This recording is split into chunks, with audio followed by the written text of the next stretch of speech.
Sveika, Lienīte. Sveiki. Es varbūt tās visiem pateikšu, kas tu esi. Droši. Ilgi mēs esam sarakstījušās ar Lieniju stockholmhealth.com un tu esi man devusi padomus, ko man labāk ēst, kā man labāk ēst, kādus produktus man negribās ēst un saņēmusi daudz visādas sarakstus, ja, caur manīm, ko es negribu.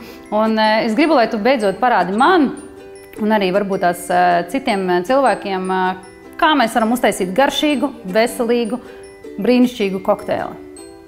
Aiziet. Tā, mums tad ir nepieciešams šīs sastāvdaļas, ko mēs jau te redzam. Tātad banāns, spināti, kazenes un šīs bija zemenes,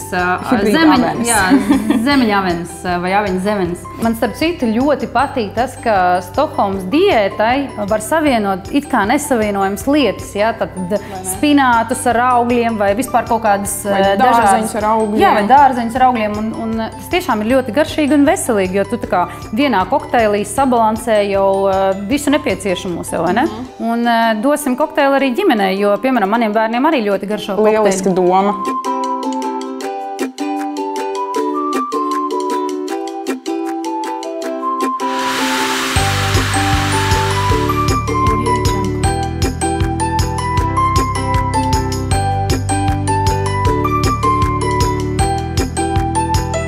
Nu ko, saskandinam, pagaršosim, varbūt tās šī būs mana lieliskā recepte un jaunākais, mīļākais kokteils. Un lieliska alternatīva brokastu maizītēm.